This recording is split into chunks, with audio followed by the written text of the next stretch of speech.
What's up, friends? It's Maduric, and in this video I'm going to be showing you my sim racing setup that I use to play racing games and simulators such as Wilder World and iRacing. So before I break this all down for you, let me quickly show you a pan of the room that I'm in. So I've been a musician my whole life, and I record bands, I produce music, and teach as well. And this room is my studio room. It's in the basement of my house, and it's very set up at the moment for music production, but I've had bands come down here to do live streams and do live online shows. So it's a really fun room, very creative environment, and it always continues to grow and kind of morph into new things. And the newest thing is the sim racing setup. So the room that I'm in right here, that all the gear is in, was actually the vocal booth that I used to record vocals. So what I think is the best way to do this, we're just gonna start from the top and go all the way down, and I'll explain all the things that I got going on. Okay, so at the very top, nothing too exciting, but it's just a light that I use for when I want to stream or do videos where I'm in my seat, and it helps get some good lighting on me. There's a lever on the bottom left that is just a white little up and down switch which fades the light up and down. So really helpful to have when I'm streaming to get good lighting on me. And then up behind that, next we have lights that are used for a number of different things. These are Philips Hue light strips. Everything that's a light in this except for that is a Philips Hue light. And these are what you call ambient lighting. So there is software that runs all of the sim titles that's called SimHub. And that is able to do a lot of different things. When I'm playing Wilder World, it's just a static color that looks really cool.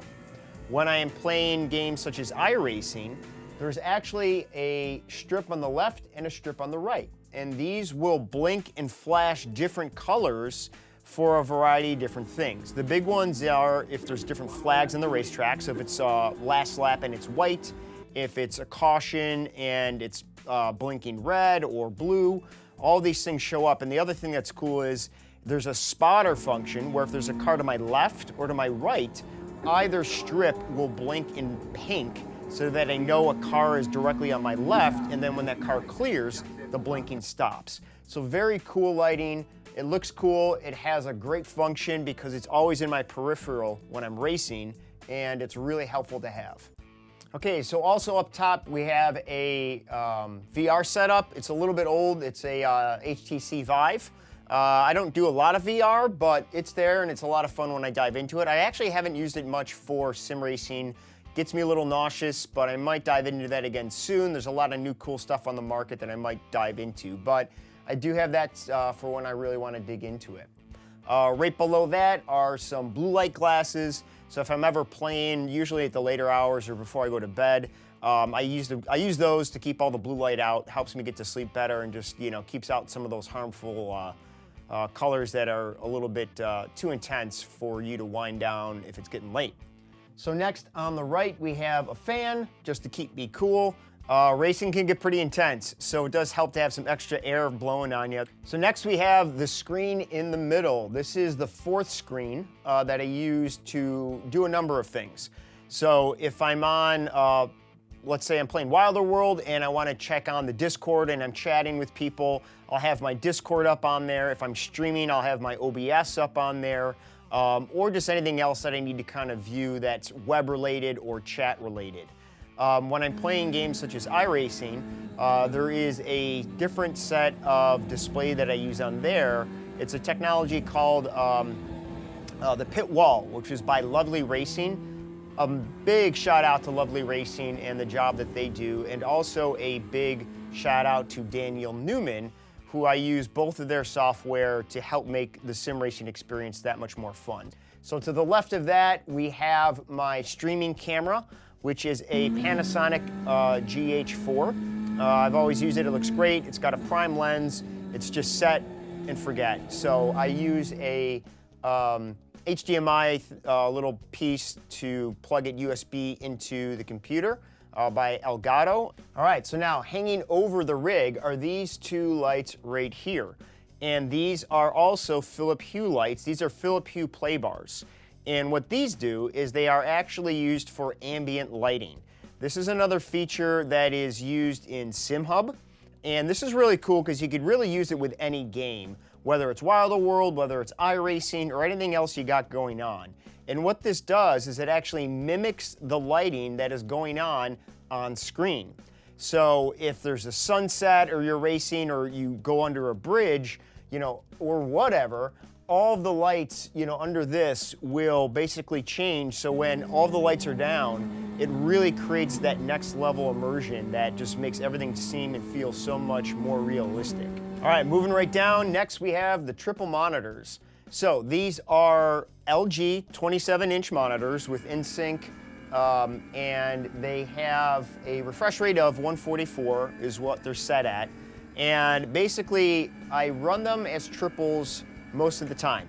I do love playing Wilder World with triple screens. Sometimes I play it as single, depends. iRacing, I always use triples. And basically, because of the confined room that I have, I did test a lot of different monitor setups. I tried one single 32, I tried a curved 38, I think it was.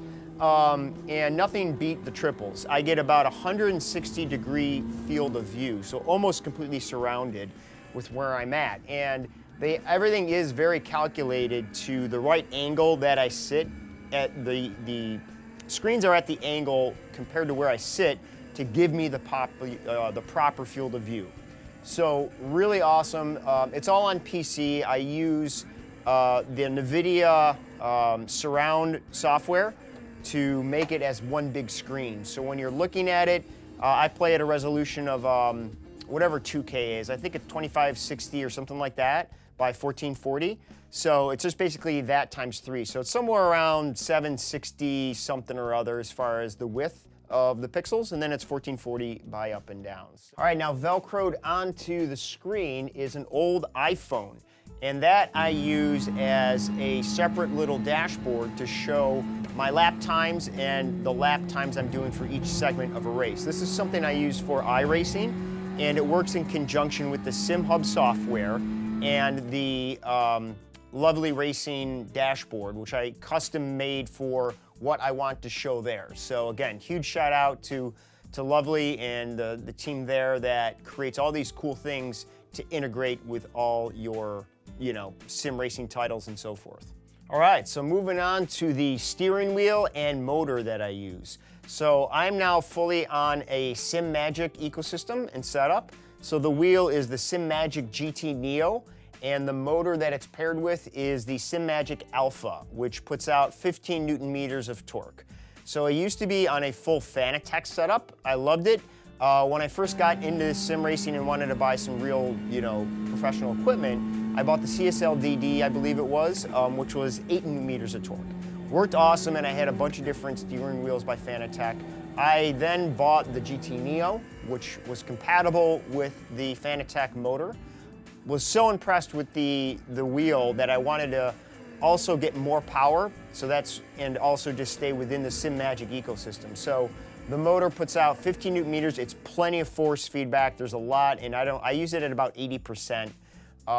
And another huge shout out to Daniel Newman and Daniel Newman Racing and his team, which creates light profiles and a lot of extra functionality that work with this wheel and many other wheels.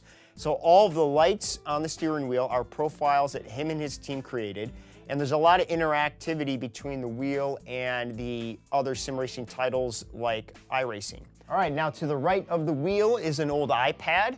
And what this is used for, it has a software called Touch Portal, which is a free software that is basically the same thing as like a Stream Deck. So I'm able to program this to do any function I want. So there's a couple different dashboards that I have. The first helps me very easily just push a button and launch a bunch of different games. I could also adjust the volume of the overall output. So there's a slider for the volume, and there's a lot of in-game buttons. Instead of needing to go menu diving or pressing hotkeys, I could literally just assign these to do whatever.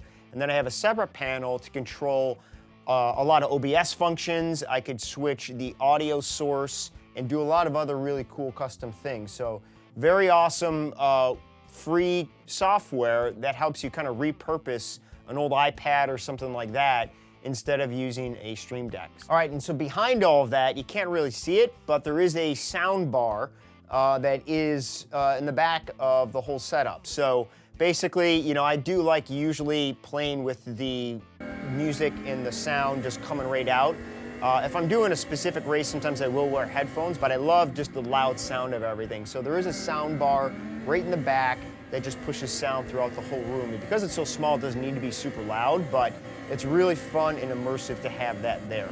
Also behind there is a amplifier box, which is for the butt kicker. So the most recent update is a Butt Kicker Pro, which is Haptics. It's basically a big transducer, almost like a subwoofer, that attaches underneath the seat on my rig, and that will work again with the SimHub software to mimic a lot of different things. I mostly use it for gear shifts, for road noise, and for rumble strips. So, and it also vibrates just slightly when you use the car. The software in SimHub and also iRacing allow you to customize it to the nth degree. You could use it for so many different things that the car does, and you can even use it with any software if you just hook it up via, you know, audio and allow it to control different frequencies. So super, super fun. You know, when I play, it's just that next level immersion. Now the whole seat reacts to what you're doing and it all comes to life. Okay, and on the right, I have a microphone, which is the Shure SM7. This is the microphone I use if I'm streaming and making content. I sometimes use it when I'm racing, but it's a little tricky because, you know, when you use it, it'll obviously also pick up the game noise. But whenever I'm making videos, this thing's great. It's got a great sound quality, and I much prefer it over a headset microphone, which usually just sounds a little chintzy. And this thing swings right into place. It doesn't really bother my field of view or my arms, so that's something that is in place there when I need it. And then on the left side, when we get lower, we obviously have our keyboard. That's just set up as a USB keyboard, nothing fancy. We got a mouse, that's USB as well. But below that is the Vocaster 2. This is by a company called Focusrite, and this is where all my audio sources go into. So basically just the microphone is going into that, but that also controls the output volume, and that is also working with the software inside the PC, which I can control the volume of, whether it's on my headphones or the sound bar or wherever. There's some headphones on the left that I use if I want to go to headphones. I also have earbuds, so depending on what I'm doing, you know, I might switch it up. I do have a Xbox controller. I do not use the controller much at all. That will change as I get into other games, but it's there if I need it. All right, and then now the last piece of the puzzle for the SimMagic setup are the pedals. So I currently use the SimMagic P1000 pedals, and I have the inversion kit, so they're actually, you know, in the position of like a regular car. I have tested both with the regular and then in the inversion. The inversion were much more comfortable for this set, and I love them. They have a very customizable setup, so you could change the angle of the pedals. You could use different springs and elastomers to change the stiffness of all of the pedals, and it's great. It's got a load cell pedal, but you could actually, in the software, choose to use it as a load cell pedal or you know, just position-based potentiometer. So really awesome pedals. I have it very dialed in now, so it's super comfortable. The angle's just right, and I love them. All right, then of course we have our racing seat. This is the NRG Prism. When I was building this whole setup, you know, it was definitely a highly recommended seat. I've had great success with it. It's not that expensive. It's an official, I think it's a, you know, official race car seat. People do put this in their own cars, and so it's great. It's stiff. It doesn't, you know, move back or forth. When you have something with a load cell, when the pedal has a load cell brake, for the brake pedal, you need a very, very stiff seat because the amount of pressure it takes to push the pedal will push you right back into the seat. So this guy locks into place. There is a regular slider so it could slide in and out. So when I get into position, but once it's locked into position, you're good to go. So that's the seat. There is also below it an actual racing harness. Now, I don't have this hooked up yet, but something that's on back order is a belt tensioner from a company called Cubit. And I'm super excited for that. What that actually does is it hooks up to the seatbelt and mimics the G-force of your racing while doing a turn or doing other things. Again, just next level immersion. It's a brand new product. I don't even have it yet, but I did put a racing harness on this in preparation for it when it comes. So super excited, but that's the seat. All right, and so all of this gear, the seat, the pedals, the motor, the steering wheel, it's all attached to a racing chassis by Six Sigma. So this is their 6S80, I believe. And I definitely would advise, you know, when you get into some of this better, more professional gear, the first thing I would actually recommend is a racing chassis, because it allows you to customize the position of everything, and that is just super, super important. The amount of customization I've done and tweaking, you need something that's really easy to move around. It's all built on 4040 aluminum or 4080, you know, very easy to attach everything to. And all the sim racing gear, when you get to this level, is usually, you know, capable of being compatible with this type of chassis. So really, really awesome to connect everything to. Fits great in here. The monitors are in its own monitor stand. And I forget what company I had that with, but it's very similar. It's the same type of aluminum profile. I actually had to get pretty medieval with it, to be honest, because I'm in such a tight space that the aluminum protruded too far. So I actually had to chop off a lot of stuff to get it all to fit. All right, last but not least is the computer. So I have everything set up on a PC. It's running a 3080 graphics card at the time of this video.